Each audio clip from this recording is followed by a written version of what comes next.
Movie के आगाज में हमें एक नोट दिखाया जाता है जहां पर हमें बताया जाता है कि 500 साल पहले स्कॉटलैंड में एक ईवल और खून की प्यासी फैमिली रहती थी जो कि अपने विक्टिम्स को पकड़कर खाते थे। वो सभी लोग एक अंधेरी गार में रहते थे जहां पर कोई भी आता जाता नहीं था और उन्होंने तकरीबन 1000 लोगों का कत्ल करके उन्हें खाया था। लेकिन एक दिन वो सब पकड़े गए और उन्हें मार दिया गया, मगर उस फैमिली में से कुछ लोग जिंदा रह गए थे। इसके बाद हमें स्कॉटलैंड 1990 दिखाया जाता है जहां पर एक आदमी एक डॉक्टर को लेकर सुनसान पहाड़ियों में जा रहा था। यह आदमी साउनी बीन था और इसकी बीवी प्रेग्नेंट थी और वो इस डॉक्टर को इसकी डिलीवरी के लिए लेकर जा रहा था। वह उसे कुछ गारों में लेकर चला जाता है जो कि डॉक्टर को काफी अजीब लगता है। जब साउनी उसे अपनी बीवी के पास लेकर जाता है तो डॉक्टर उसे देखता है कि उसने अपनी बीवी को बांध के रखा हुआ है और उसका चेहरा उसने ढक रखा है। उसकी बीवी एक भयानक आवाज में चिल्ला रही थी जैसे कि वो कोई मॉन्स्टर हो। जब डॉक्टर उसकी डिलीवरी कर लेता है तो फिर वो वहां से भागने का सोचता है, लेकिन तभी साउनी उसे शूट कर देता है जिससे उसकी मौत हो जाती है। फिर हमें प्रेजेंट डे दिखाया जाता है जहां पर रेबेका नामी एक लड़की एक क्लब में होती है। उसके बाद रेबेका जब पैदल ही अपने घर के लिए निकल रही होती है तो उसे लगता है कि उसका कोई पीछा कर रहा है। ये देख के वो काफी डर जाती है और तभी उसके सामने एक टैक्सी आती है। जब वो उस टैक्सी के पास जाती है तो टैक्सी में साउनी होता है जो उसे किडनैप करके अपने साथ ले जाता है। उसके बाद हम मैकडोनल्ड नामी एक क्राइम रिपोर्टर को देखते हैं जो कि शहर में हो रही किडनैपिंग्स के बारे में लिख रहा होता है। तभी एक पुलिस वाला बिल उसके पास आकर उसे कहता है कि वो पुलिस वालों के बारे में लिखना बंद कर दे क्योंकि पुलिस अपनी पूरी कोशिश कर रही है कि आखिर ये लोग गायब कहाँ हो रहे हैं। मैकडोनल्ड उसको कहता है कि ये उसकी जॉब है कि पब्लिक वालों को बताना कि आखिर यहाँ हो क्या रहा है। ये सुनकर इंस्पेक्टर गुस्सा हो जाता है और वहां से चला जाता है। मैकडोनल्ड यहाँ अपनी गर्लफ्रेंड की बहन के फ्यूनरल में आया हुआ था जिसका बड़ी बेरहमी से कत्ल हुआ था। उसके हाथ और पैर काटकर लटका दिए गए थे लेकिन उसकी बाकी की बॉडी गायब थी। मैकडोनल्ड जब अपनी गर्लफ्रेंड से मिलता है तो वो उस पर गुस्सा करती है क्योंकि उसने उसकी बहन के मर्डर के बारे में लिख दिया था जिससे उसे काफी बुरा लग गया था। मैकडोनल्ड उसे समझाने की कोशिश करता है लेकिन वो उसकी एक नहीं सुनती और वहां से चली जाती है। फिर हमें वो पहाड़ दिखाया जाता है जहाँ पे साउनी और उसकी फैमिली रहती है। वहां पे बहुत सारे इंसानों की हड्डियां पड़ी हुई थी जिन्हें उन लोगों ने खाया था। तभी वहां पे साउनी आता है और इंसान के गोश्त को काटने लग जाता है। काटते वक्त वो बाइबल उठाकर उसके कुछ वर्स पढ़ता है और उसके बाद खून की थैली उस गोश्त पे गिराता है। वो बाइबल में लिखी एक लाइन दोहराता है, He that eats his bread shall live forever, यानी जो अपने हिस्से का खाना खाता है वो हमेशा के लिए जिंदा रह सकता है। साउनी उस कटे हुए गोश्त को उस मदर के पास लेकर जाता है और उसे दे देता है। साउनी ने उस मदर को एक कमरे में बंद करके रखा था क्योंकि वो सालों से जिंदा थी और काफी खूनख्वार हो गई थी। उसे अपनी फैमिली तक भी याद नहीं रही थी और अगर वो बाहर निकलती तो वो उन्हें मार भी सकती थी। साउनी जब उसे इंसान का गोश्त देता है तो वो फौरन उसे खा जाती है। उस गार के अंदर 3 बच्चे भी थे जो कि साउनी के थे और वो सभी मॉन्स्टर की तरह दिखते थे। साउनी जब वापस अपने कमरे में जाता है तो वो रेबेका का पर्स देखता है। उसे उसके पर्स से कुछ फोटोज मिलती हैं जो कि रेबेका की होती हैं। तभी वो रेबेका के पास जाता है जिसे उसने बांध रखा था। वो रेबेका के पास जाकर उसे टच करता है और उसके थाई पे चीरा लगा के वो उसका खून पीता है। वो उसे कहता है कि उसका खून इतना लजीज है तो उसका गोश्त कितना लजीज होगा। रेबेका ये सुनकर काफी डर जाती है। उधर दूसरी जानिब मैकडोनल्ड ये सर्च करने में लगा हुआ होता है कि आखिर ये लोग गायब क्यों हो रहे हैं। वो लाइब्रेरी में कई साल पुराने न्यूज़पेपर्स चेक करता है जहां उसे 1970 की एक न्यूज मिलती है जिसमें एक लड़की के गायब होने की खबर थी और उसका जिस्म बिल्कुल उसी हालत में मिला था जैसा कि उसकी गर्लफ्रेंड की बहन का मिला था। ये देख के वो सोच में पड़ जाता है कि शायद ये किसी एक ही आदमी का काम है। उसके बाद उसकी मुलाकात फिर से उसी इंस्पेक्टर से होती है और वो उसे कहता है कि वो पुलिस के बारे में ऐसे लिखना बंद कर दे। वो उसे कुछ इंफॉर्मेशन दे रहा है जो कि सिर्फ पुलिस को पता है और किसी को नहीं। मैकडोनल्ड ये सुनकर उसे कहता है कि अगर वो उसे ये इन्फॉर्मेशन देगा तो वो पुलिस के बारे में कुछ भी नहीं लिखेगा। बिल उसे अपनी फाइल्स में से कुछ फोटोज दिखाता है जिसमें उसकी गर्लफ्रेंड की बहन की लाश थी। वो मैकडोनल्ड को ये बताता है कि पुलिस को उसका सिर्फ कटा हुआ सर मिला था जबकि हाथ और पांव अलग अलग विक्टिम्स के थे जिसे उस किलर ने पहले मारा होगा। वो उसे ये भी बताता है कि इन सब की लाश एक ही जगह पे पाई गई है जिसका नाम है क्लूटी वेल और वो जगह पहाड़ों में है जहाँ पर ये लोग कभी जाते भी नहीं थे और इन सभी की बॉडीज पर दांतों के निशान मिले हैं यानी काटने से पहले इन्हें खाया गया था। मैकडोनल्ड ये सुन के हैरान हो जाता है और उसे पता चलता है कि ये किलर कैनिबल है। रात को साउनी अपने एक बेटे के साथ शिकार करने के लिए बाहर निकलता है। वो अपनी टैक्सी को एक सुनसान जगह पे पार्क कर देता है और उसका बेटा एक लड़की को किडनैप करने के लिए जाता है। जब वो लड़की उसको देखती है तो काफी डर जाती है और तभी वहां पर एक आदमी आता है जो उसे कहता है कि वो उस लड़की से दूर हटे। ये देख के साउनी का बेटा उसकी गर्दन पे वार कर देता है जिससे उसकी मौत हो जाती है। इधर जब टैक्सी उस सुनसान जगह पे खड़ी होती है तो एक पुलिस वाला उसके पास आता है। जब वो साउनी को दरवाजा खोलने के लिए कहता है तो साउनी उसे किडनैप कर लेता है। उसके बाद वो टैक्सी का हॉर्न बजाता है जिससे उसका बेटा उसके पास आ जाता है और उस लड़की की जान बच जाती है। उसके बाद मैकडोनाल्ड को बिल का फोन आता है जो उसे बताता है कि एक लड़का पुलिस स्टेशन में आया है जो कि अपनी गर्लफ्रेंड की मिसिंग रिपोर्ट लिखवा रहा है और उस लड़की का नाम रेबेका है। उसका कहना है कि उसकी गर्लफ्रेंड एक टैक्सी में अपने घर गई थी मगर वो वापस नहीं आई। उधर साउनी की फैमिली बुचरिंग करके गोश्त खा रहा होता है और रेबेका से वो उसका खून निकाल रहे होते हैं ताकि वो उसकी ग्रेवी तैयार कर सकें। तभी रेबेका ये देखती है कि उसका हाथ काफी लूज है और वो बाहर निकल सकती है। उधर सावनी के बच्चे उस पुलिस वाले को काट पीट रहे होते हैं। तभी सावनी वहां पर आके उसका सर धड़ से अलग कर देता है। उसके बाद वो उसकी लाश की बुचरिंग करता है और अपने लड़कों से ये कहता है कि वो ग्रेवी लेकर आए। तभी वो लड़का रेबेका के पास जाके उसकी खून की थैली ले आता है और सावनी उस खून की थैली को उस मीट में डालता है। उसके बाद वो उस मीट को अपने बेटे को देता है और उसे कहता है कि ये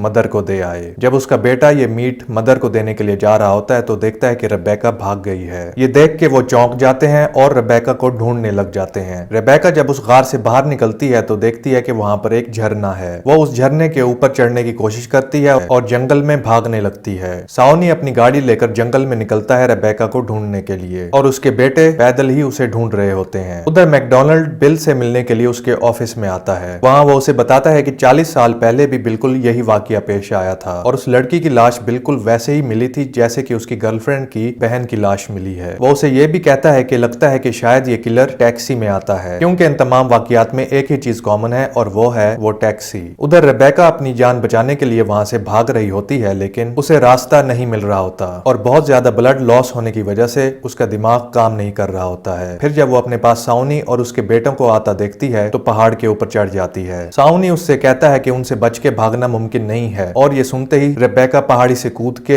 अपनी जान दे देती है। फिर जब मैकडोनाल्ड अपनी छानबीन कर रहा होता है तो उसे अपनी गर्लफ्रेंड की कॉल आती है। वो उसे बताती है कि उसकी बहन की एक दोस्त है जिसने उसे कुछ फोटोज भेजी हैं जो कि उसी रात की हैं जब उसकी बहन किडनैप हुई थी। उन सभी फोटोज के अंदर बैकग्राउंड में काले रंग की टैक्सी है जो कि काफी अजीब है। ये सुन के मैकडोनाल्ड को ये कंफर्म हो जाता है कि टैक्सी वाला ही किलर है। जब वो अपनी गर्लफ्रेंड से वो फोटोज मांगता है तो वो उससे कहती है कि वो रात को वो फोटोज दे देगी क्योंकि अभी उसे काम पे जाना है। फिर जब वो काम पे जाने के लिए घर से निकलती है तो पार्किंग में वो उसी टैक्सी को खड़ा देखती है जिसे देख के वो काफी डर जाती है। वो फौरन ये बात बताने के लिए मैकडोनाल्ड को फोन करती है लेकिन साउनी उसे किडनैप कर लेता है। उसके बाद हम देखते हैं कि मैकडोनाल्ड भी उसी पहाड़ की तरफ जा रहा होता है जहाँ पर उसे उसकी गर्लफ्रेंड की बहन की लाश मिली थी। जब वो उस जगह पहुंचता है तो देखता है कि वो जगह काफी भयानक है। तभी वो वहां पर अपनी गर्लफ्रेंड की बहन को हेलुसिनेट करता है जो उसे कह रही थी कि वो उसे बचा ले। तभी उसे बिल का फोन आता है जो उससे पूछता है कि वो कहां पर है। मैकडोनाल्ड उसे बताता है कि वो उसी जगह पर है जहां पर उन्हें वो लाशें मिली थीं। वो उसे ये भी कहता है कि वो पूरे पहाड़ की छानबीन करने जा रहा है ताकि उसे उस कत्ल को लेकर कुछ और सबूत भी मिल सके। फिर मैकडोनाल्ड उस पहाड़ के ऊपर जाता है जहां पर उसे एक लकड़ी में रेबेका का फटा हुआ कपड़ा मिलता है। वो उस कपड़े को देखकर हैरान हो जाता है और सोचने लगता है कि आखिर यहाँ पर कौन आता होगा। तभी वो उस पहाड़ में एक झरने की तरफ जाता है जहां पर उसे रेबेका की फेंकी हुई हथकड़ी मिलती है। तभी साउनी का एक बेटा उसे देख लेता है और वो उसका पीछा करने लग जाता है। मैकडोनाल्ड को उस झरने के नीचे एक गार मिलती है जिसके अंदर वो दाखिल हो जाता है। जब वो उसके अंदर जाता है तो काफी सारे लोगों की लाशें देखता है जो कि उन लोगों ने प्रिजर्व करके रखी हुई थी। ये देख के वो काफी घबरा जाता है और उन लोगों की फोटोज ले लेता है। जब वो ये तस्वीरें खींच रहा होता है तो साउनी का बेटा पीछे से आकर उस पे हमला कर देता है। जब मैकडोनाल्ड की आंखें खुलती है तो वो अपने आप को बंधा हुआ पाता है और उसके सामने साउनी खड़ा होता है। साउनी उसे देख के काफी हंसता है और उसे कहता है कि वो जानता है कि वो कौन है। उसका नाम मैकडोनाल्ड है और वो एक क्रिमिनल जर्नलिस्ट है और वो कई दिनों से उनके पीछे पड़ा है ताकि वो उन्हें पकड़ सके। मैकडोनाल्ड उनसे पूछता है कि आखिर वो कौन लोग हैं और वो ऐसा क्यों कर रहे हैं। तो साउनी उसे बताता है कि 500 साल पहले यहाँ पर खाने की काफी कमी हो गई थी और उनके बुजुर्गों ने एक किताब में एक लाइन पढ़ी जिसमें लिखा था कि खुदा ने ये खुद कहा है कि वो अपना गोश्त देने के लिए तैयार है ताकि लोग जिंदा रह सकें। इसीलिए फिर इसी लाइन से इंस्पायर्ड होके उसके बुजुर्गों ने लोगों को मारना शुरू कर दिया और उनका गोश्त खाने लगे। तभी से उनका खानदान ऐसा करता आया है। मैकडोनाल्ड उससे पूछता है कि आखिर उसने शार्लेट को क्यों मारा। तो साउनी उसे कहता है कि शार्लेट वही है जो वेंडी की बहन है। वेंडी का नाम सुनते ही मैकडोनाल्ड हैरान हो जाता है और वो उससे पूछता है कि वो वेंडी का नाम कैसे जानता है। साउनी उसे बताता है कि उसकी नजर उस पर बहुत पहले से है और वो इसी ताक में था कि कब वो यहाँ पर आए और वो उसे पकड़ ले। तभी साउनी मैकडोनाल्ड से पूछता है कि क्या उसे पता है कि इंसान के जिस्म में सबसे ज्यादा लजीज क्या चीज है। तो मैकडोनाल्ड कहता है कि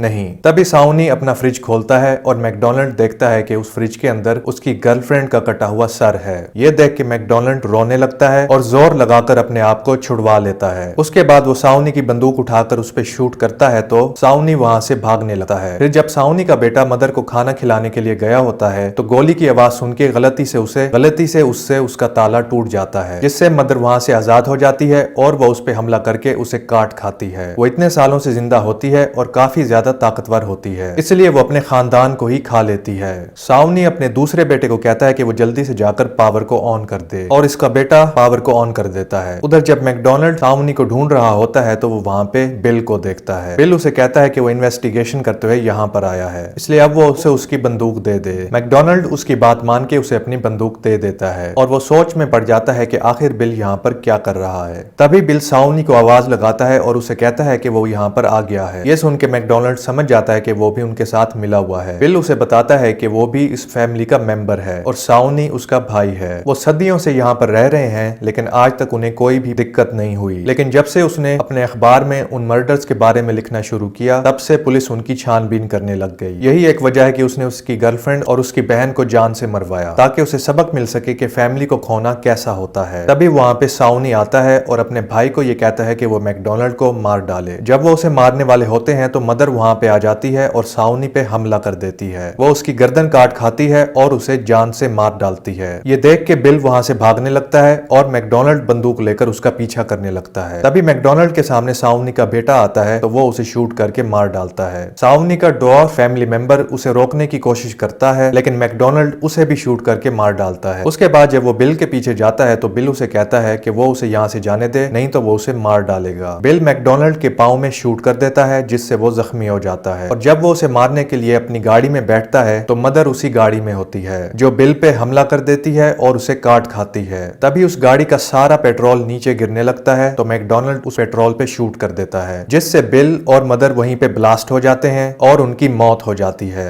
उसके बाद मैकडोनाल्ड उनकी टैक्सी लेकर शहर में वापस जाता है और यहीं पर इस मूवी का एंड हो जाता है। इस तरह की मजीद वीडियोस देखने के लिए सिनेमा जूस को सब्सक्राइब करें और बेल के नोटिफिकेशन को भी ऑन कर दें। चैनल को सपोर्ट करने के लिए वीडियो को जरूर लाइक करें। Thanks for watching.